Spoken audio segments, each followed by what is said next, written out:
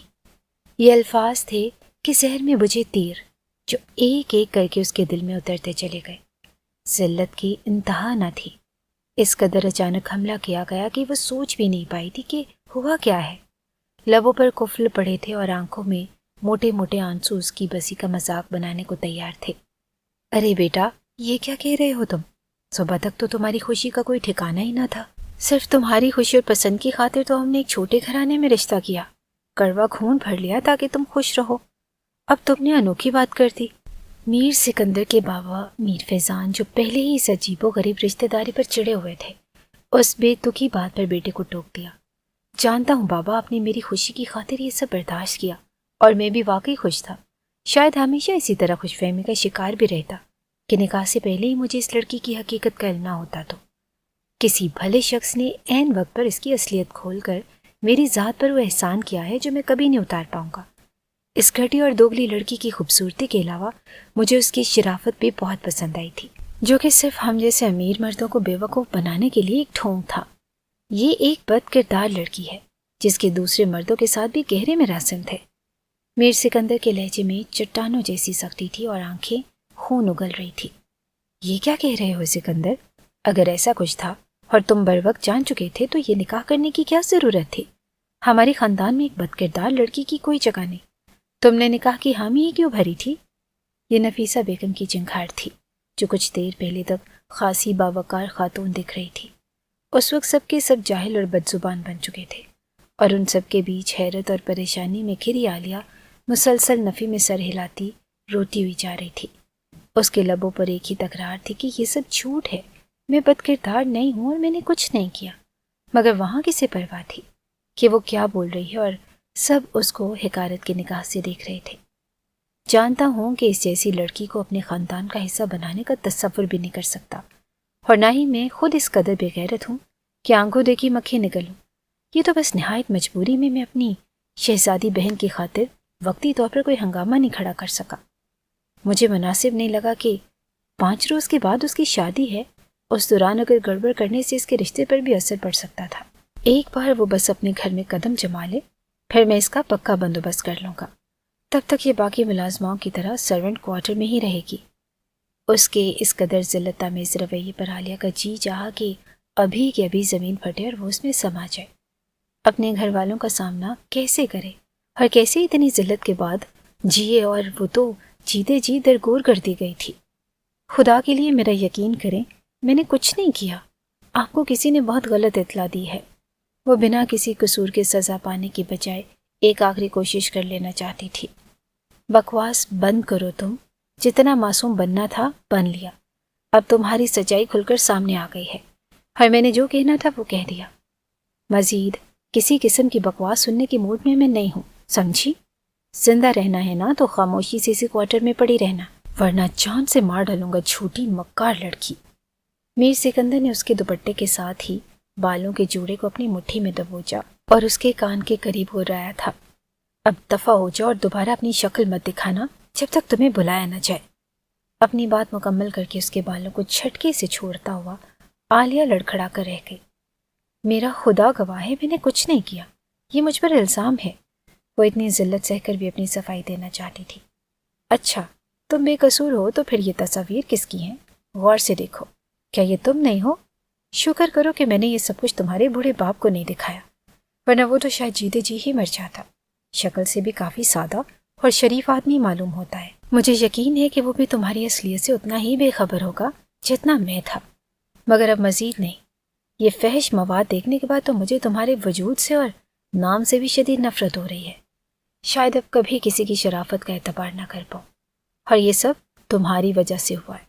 میر سکندر نے بنا سانس لیے تابڑ توڑ حملے کیے کہ عالیہ بیچاری ہچکیوں سے روتی تھی، مگر اپنی صفائی میں بولنے کے الفاظ کہاں سے لاتی۔ یہ تو میں مارکیٹ، وہ کپ کپاتے لبوں کے ساتھ بس اتنا ہی بول پائی تھی کہ میر سکندر ایک بار پھر اس کو ٹوک چکا تھا۔ بس اب مزید کوئی بات نہیں سننا چاہتا تمہاری، اور نہ ہی تمہاری کسی وضاحت میں مجھے کوئی دلچسپی ہے۔ اپنی یہ منحوس صورت اور غلیظ وجود کے ساتھ شکل گم کرو یہاں سے اور چلی جاؤ۔ خدا کی قسم اگر مجھے اپنی بہن کی شادی کی فکر نہ ہوتی تو یہیں کھڑے کھڑے ایک ساتھ کئی گولیاں تمہارے ناپاک وجود کے آر پار کرنے میں مجھے ایک لمحہ نہ لگتا۔ وہ پھنکارتے ہوئے لہجے میں اپنی بے بسی جتاتا اس کو آئینہ دکھا رہا تھا، اور لمبے لمبے ڈگ پھرتا باقی سب کے پیچھے وہ بھی سامنے کے بڑے سے منکش دروازے کے اندر داخل ہو چکا تھا، اور نورا نے اس کو ایک پاسیدہ اور اندھیرے ٹوبے سرونٹ کوارٹر کے دروازے پر جا کھڑا کیا اور دروازہ کھولتے ہوئے دھیمی آواز میں بڑبڑائی، جاؤ بی بی اندر جاؤ۔ اب اگر پہلے سے ہی کسی مرد کی رکھیل تھی تو کس نے کہا تھا دولت کی خاطر اتنے بڑے خاندان میں شادی رچانے کو؟ اب بھگ دو۔ توبہ توبہ، آج کل کی لڑکیاں تو بہت ہی ڈھیٹ اور بے حیا ہیں، کھلے عام بے حیائی کرتی ہیں اور پکڑی جائے تو معصوم بننے کی کوشش کرتی ہیں۔ اس حویلی میں کون اتنا کم ظرف مرد ہے؟ وہ ہلکی آواز رکھ کر بھی عالیہ کو سنانے کی خاطر بول رہی تھی۔ اس کے قرب سے دیکھنے پر نہ چاہتے ہوئے بھی بات ادھوری چھوڑ کر وہاں سے وہ چلی گئی، اور عالیہ نے مرتا کیا نہ کرتا کہ مستاق سرونٹ کوارٹر میں قدم رکھا تو گرد و غبار سے اٹا جالوں سے بھرا کوارٹر دیکھ کر ایک بار پھر اس کو اپنی بدقسمتی پر ٹوٹ کر رونا آیا تھا۔ رخصت ہوتے ہوئے وہ خود دنیا کی خوش قسمت ترین لڑکی سمجھ رہی تھی، جس کو پھولوں کی سیج سے سجی زندگی بیٹھے بٹھائے میسر ہو گئی، اور اب اپنی بدقسمتی پر رونا آ رہا تھا۔ کوارٹر میں سیلن کی بسان رچی تھی جو طبیعت پر ناگوار اثر ڈال رہی تھی۔ اپنی بے بسی، تنہائی اور ذلت پر عالیہ کا پورا وجود کسی اندیکھے قرب میں مبتلا تھا۔ وہ رات عالیہ نے ایک پڑی ہوئی چھلنگا سی چارپائی پر گر کر سسکتے ہوئے گزار دی تھی۔ رات کی تاریکی کوارٹر میں ہر سو پھیل چکی تھی۔ عالیہ اکیلی خالی کوارٹر میں بیٹھی تھی جہاں صرف ایک پرانی سی چھلنگا چارپائی، ایک چھوٹی سی الماری اور کھڑکی کے پار جھانکتی خاموشی تھی۔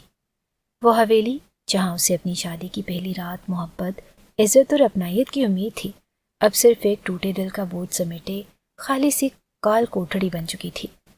عالیہ کا سر جھکا ہوا تھا، دوپٹہ کندھوں سے ٹھلک چکا تھا اور آنکھوں سے آنسو بہہ رہے تھے۔ وہ الفاظ جو صرف چند لمحے پہلے اس کے کانوں میں پڑے تھے ابھی تک اس کے وجود کو جھنجھوڑ رہے تھے۔ تم جیسی لڑکی کسی شریف مرد کے قابل نہیں، تمہیں بیوی کا رتبہ دینا میری توہین ہوگی۔ آج سے تمہارا ٹھکانہ نوکرانیوں کے کوارٹر میں ہے۔ یہ الفاظ میر سکندر کے تھے۔ ارے ایسی بد کردار لڑکی کی ہماری حویلی میں کوئی جگہ نہیں۔ وہ عورت جو عالیہ کے لیے ساس ہی نہیں بلکہ ایک ماں کا مقام حاصل کر سکتی تھی، اس نے بھی پل بھر میں عالیہ کو ذلت کی اتھاہ گہرائیوں میں دھکیل دیا۔ عالیہ جو اپنی عزت اور کردار پر ناز کرتی تھی، آج اسے ہی کردار سے محروم کر دیا گیا۔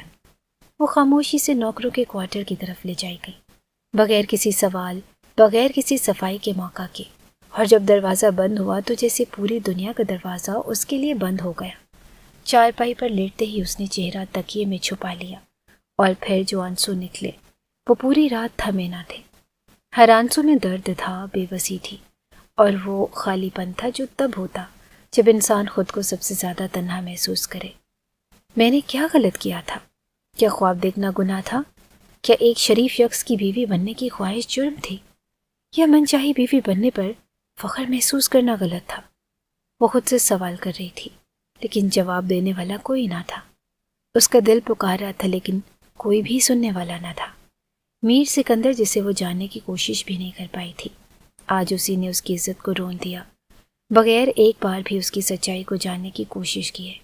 عالیہ کو آج بھی یاد تھا جب وہ پہلی بار رشتہ دیکھنے آئے تھے تو نفیسہ بیگم نے کس قدر محبت اور اپنائیت کا اظہار کیا، اور پھر رشتہ طے ہو گیا۔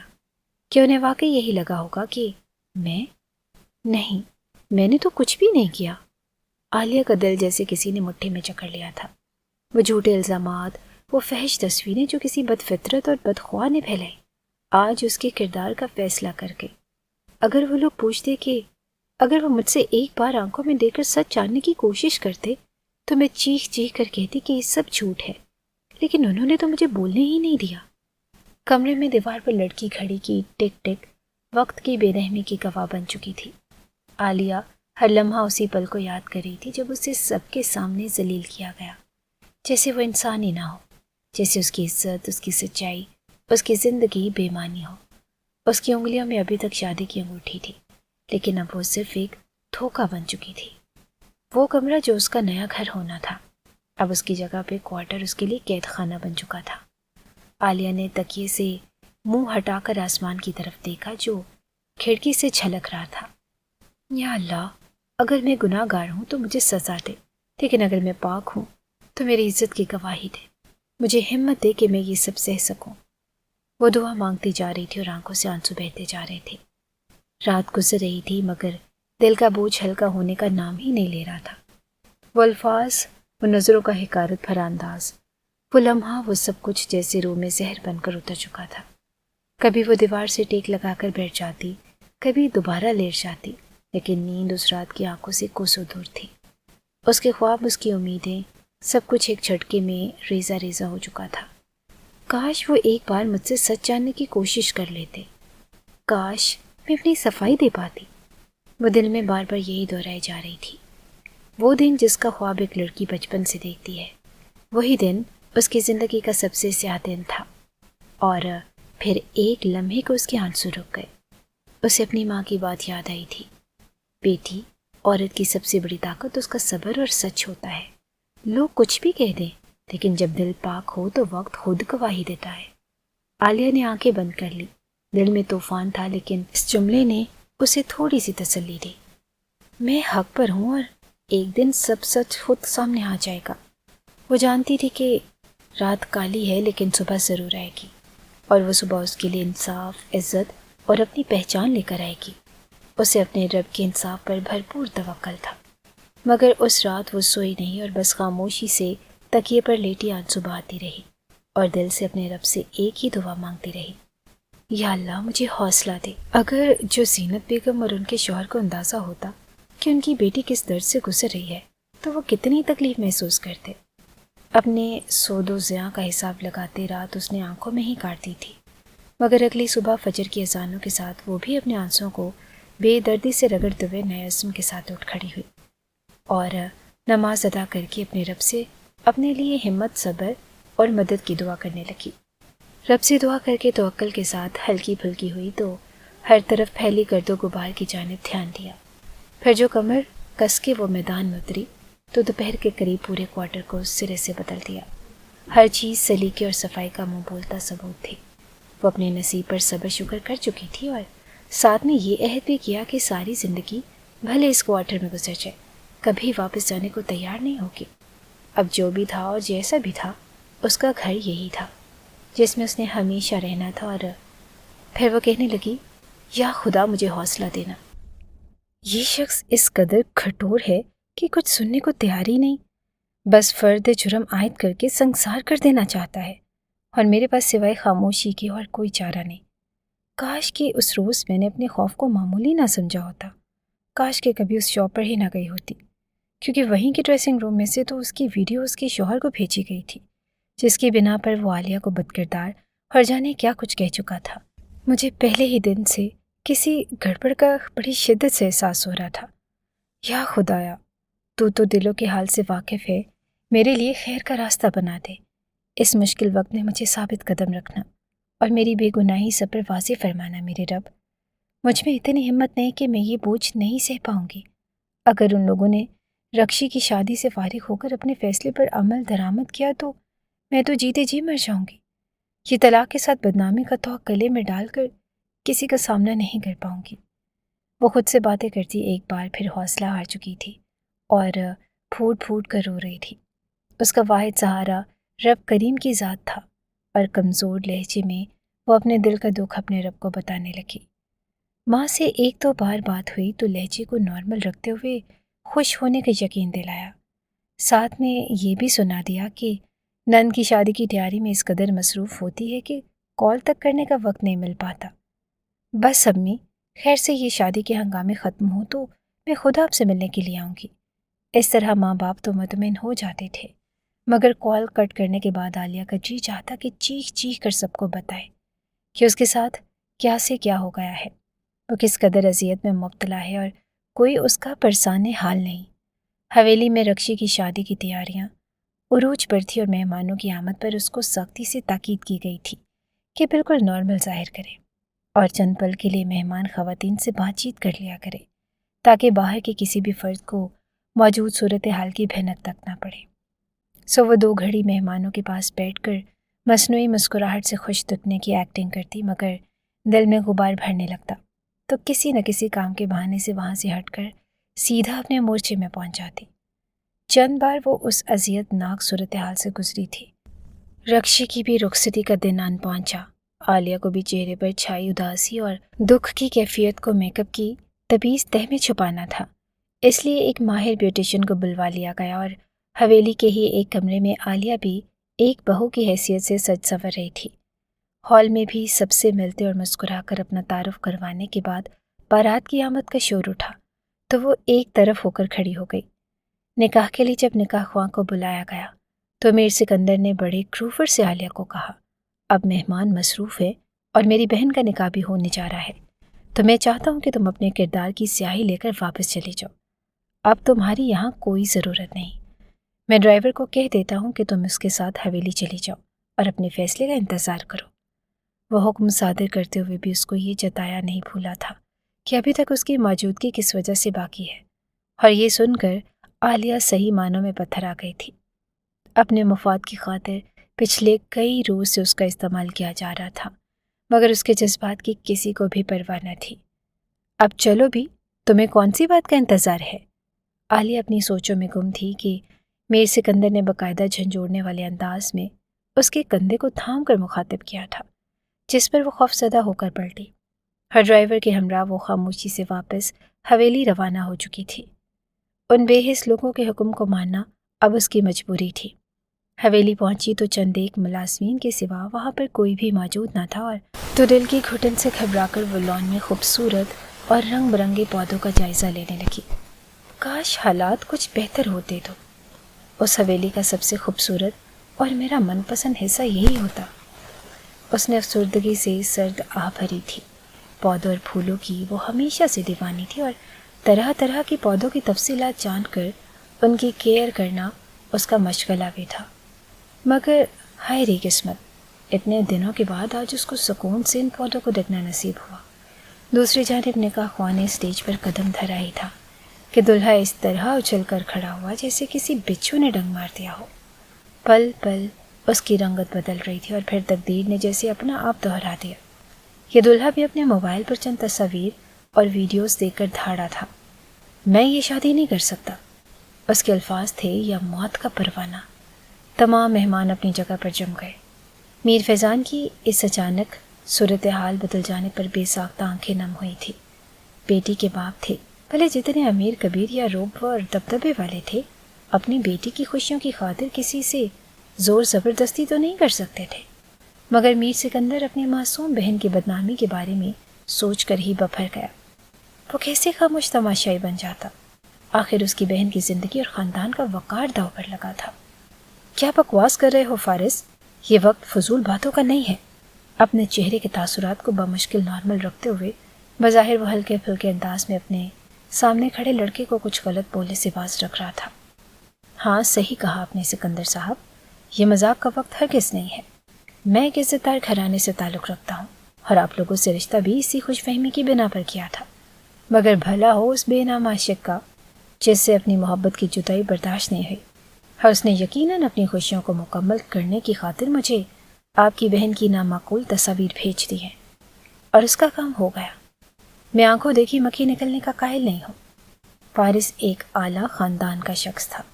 اس نے اپنے رویے سے یہ ثابت کر دیا کہ سب کے درمیان شور مچا کر کسی کی عزت اچھالنا مناسب نہ سمجھا تو دھیمے لہجے میں میر سکندر کو جواب دیا تھا، جس پر میر سکندر کو ایک دم سے جھٹکا لگا۔ چند دن پہلے ہی غیرت اور غصہ وہ بھی دکھا چکا تھا، اور انداز کو کیسے نہ پہچانتا۔ کیا تم صاف الفاظ میں بات کرو گے؟ مجھے لگتا ہے کہ تمہیں کوئی غلط فہمی ہوئی ہے۔ میر سکندر کے حلق میں جیسے الفاظ اٹک کر رہ گئے۔ غلط فہمی کیسی میرے بھائی؟ میرے پاس ثبوت ہیں، لیں آپ بھی ملاقطہ فرمائیں اپنی آوارہ بہن کے کارنامے۔ اس نے ایک نہایت بیہودہ تصویر میر سکندر کے سامنے کی تو وہ ایک جھٹکے سے رخ موڑ گیا۔ چہرے کی رنگت سرخ پڑ چکی تھی اور جبڑے پھینچے ہوئے تھے۔ وہ اپنی سگی بہن کی ناسیبہ تصویر کی جانب دیکھنے کی ہمت کیسے کرتا؟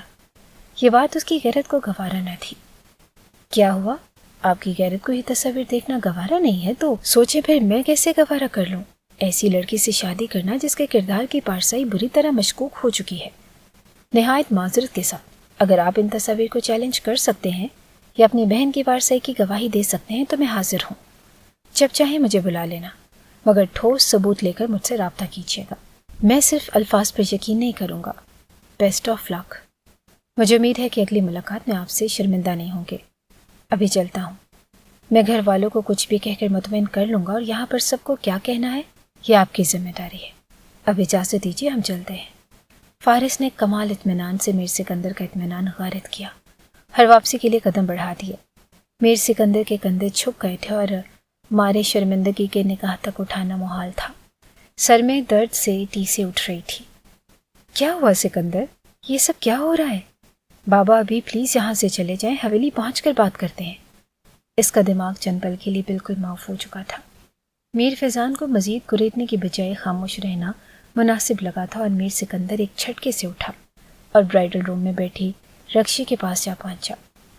اب تک کچھ لڑکیوں نے اس کو بھی ساری صورتحال سے آگاہ کر دیا تھا اور وہ حیرت میں مبتلا تھے کہ آخر اس کے ساتھ ہی ایسا کیوں ہوا۔ بھائی کیا ہو رہا ہے؟ فارس اور میں تو ایک دوسرے کو پسند کرتے تھے، پھر وہ اچانک نکاح سے منع کر کے کیوں چلا گیا؟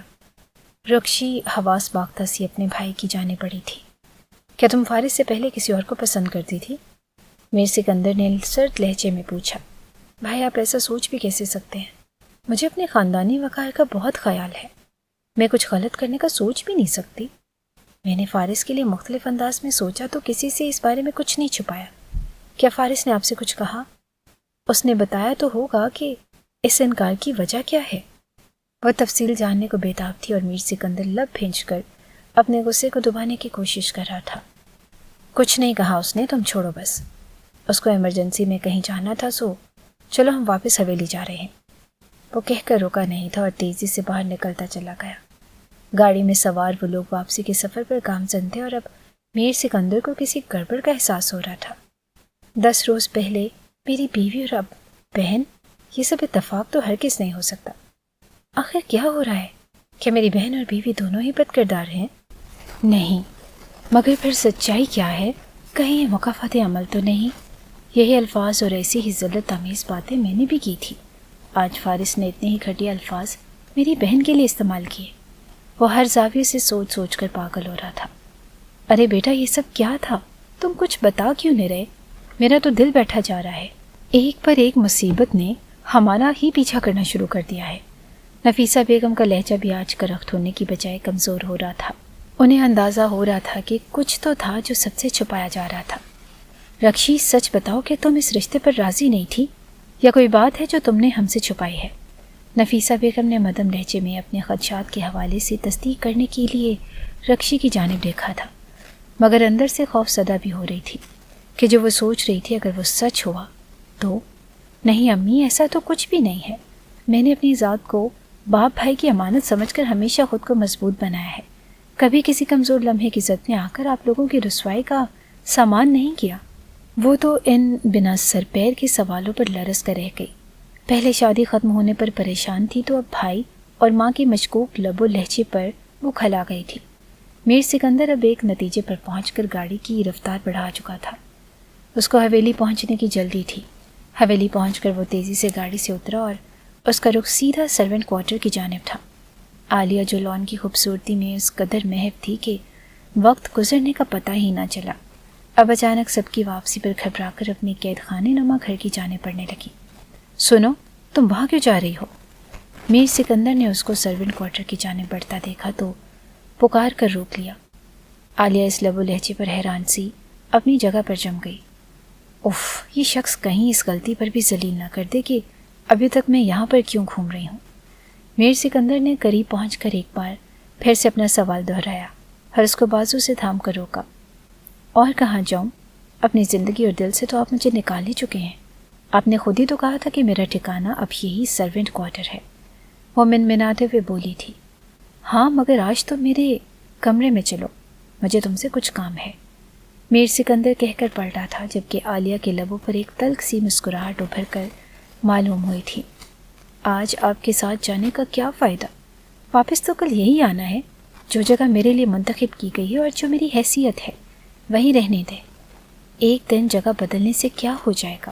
ویسے بھی میں اپنے ماں باپ کی عزت کی خاطر یہاں پر خاموشی سے پڑی ہوئی ہوں، اور اگر میں بد کردار ہوتی تو کب کی یہاں سے جا چکی ہوتی۔ عالیہ نے حلق میں گھلتی نمی کو بمشکل قابو کیا، مگر اس کی آواز میں کپ کپاہٹ واضح طور پر محسوس کی جا سکتی تھی۔ فضول باتیں مت کرو اور مجھے یہ دھمکی بھی مت دو کہ تم یہاں سے جا سکتی ہو۔ میر سکندر اس کے بولنے پر اپنی جگہ ٹھہر سا گیا تھا، مگر اس کے سامنے کچھ ظاہر نہیں کرنا چاہتا تھا۔ سو سخت لہجے میں وہ ٹوک دیا، وہی چلی جاتی جس کے حوالے سے آپ مجھ پر الزام لگا رہے ہیں، جس کی وجہ سے مجھے بدکردار کہہ رہے ہیں۔ عالیہ غمزدہ سی بولی تھی۔ میں تمہارا شوہر ہوں، جو کہہ رہا ہوں وہی کرو۔ خاموشی سے میرے کمرے میں چلو، اور اب کی بار میر سکندر نے سخت لہجے میں کہہ کر اس کو مزید کچھ کہنے سے باز رکھا۔ یعنی آج میری قسمت کا فیصلہ ہونا ہے؟ اتنی بے صبری اور اتنی خود غرضی، ان لوگوں سے تو چند روز مزید میرا وجود قابل برداشت نہیں، تو کس طرح سے یہاں رہنے کی خواہش کروں؟ ہر کون میری خواہش کے بارے میں جاننا چاہتا ہے۔ وہ پل کے پل میں بدگمانی کی انتہا پر پہنچی تھی۔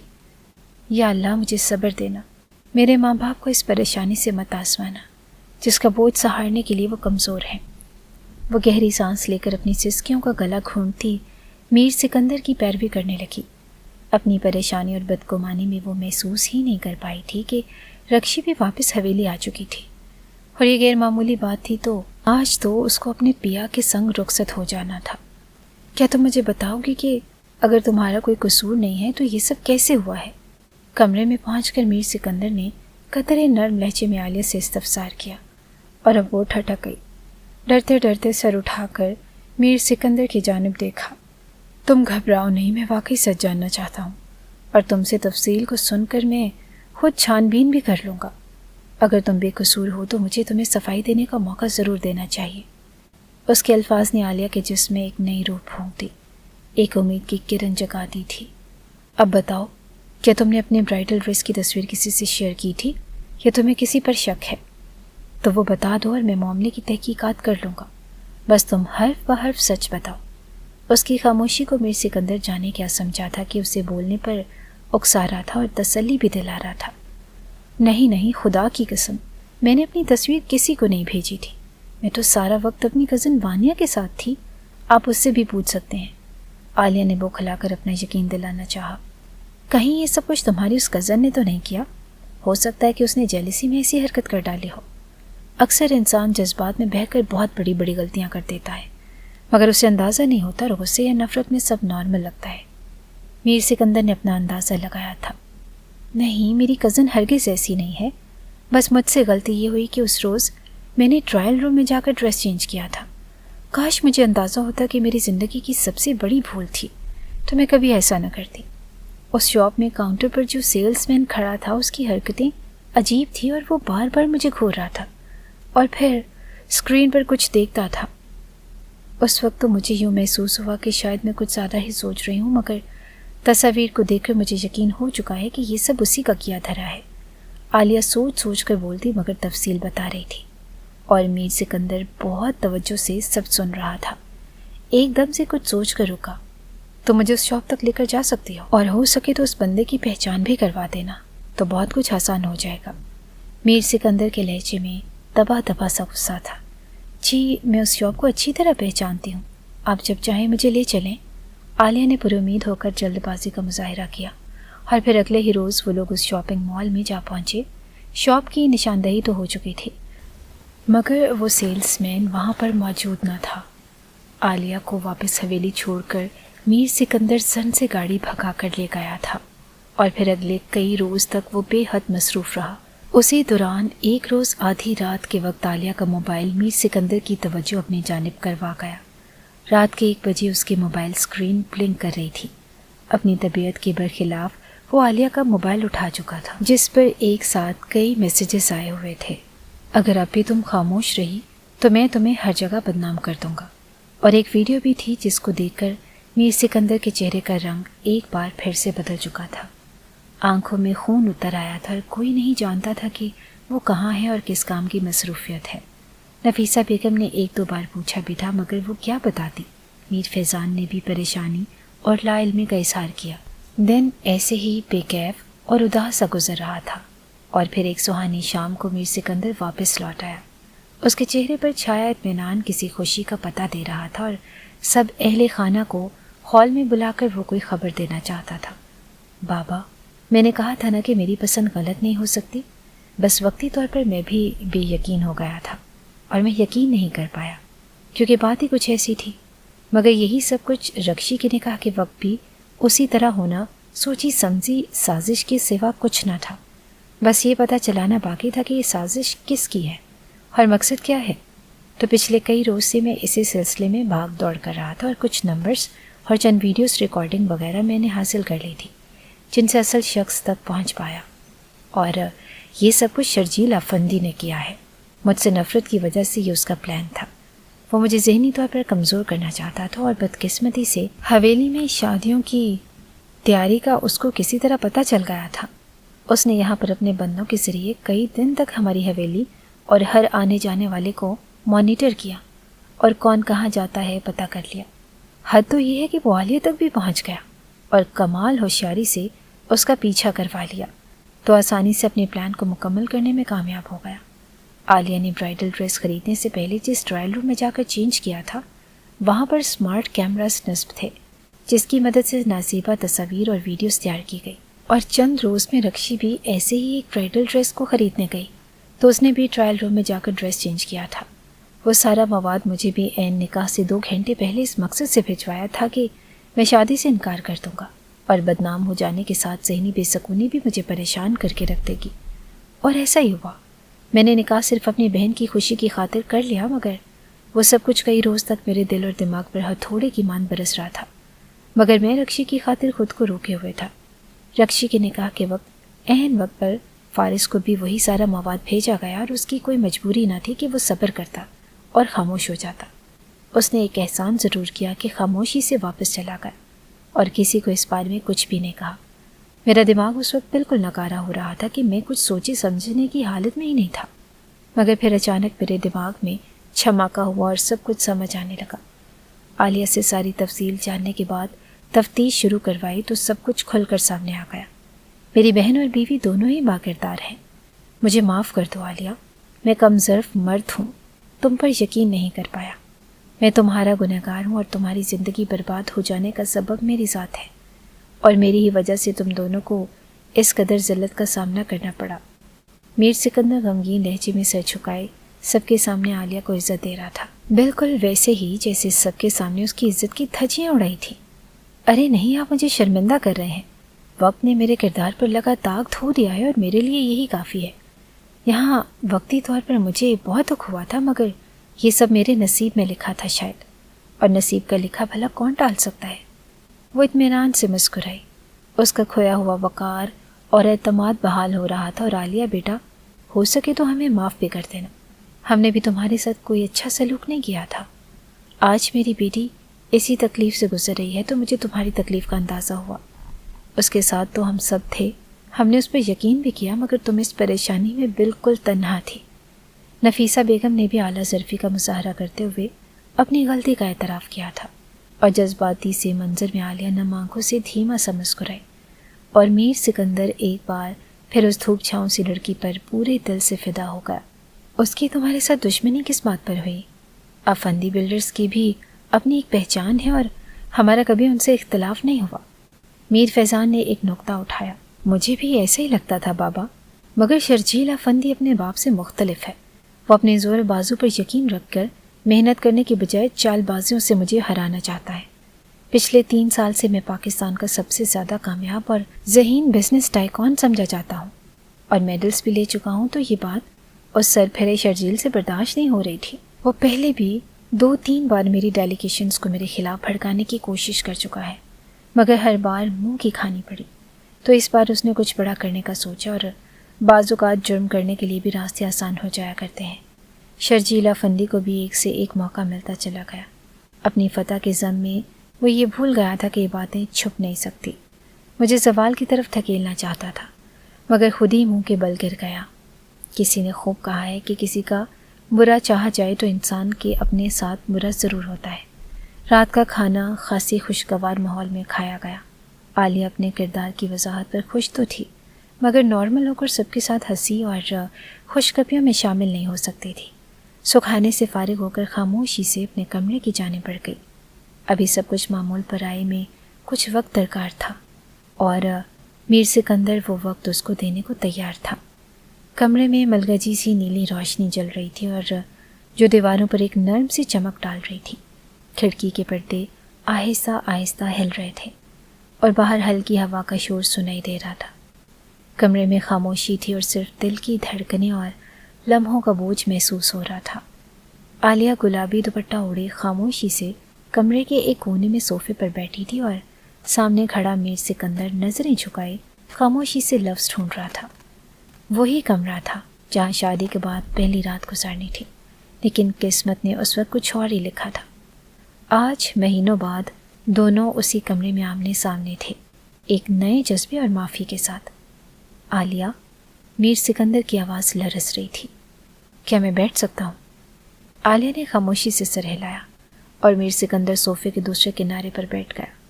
دونوں کے درمیان کچھ فاصلہ تھا، لیکن دلوں کے درمیان جو دیوار تھی وہ آہستہ آہستہ گرنے لگی تھی۔ میر سکندر نے گہری سانس لی۔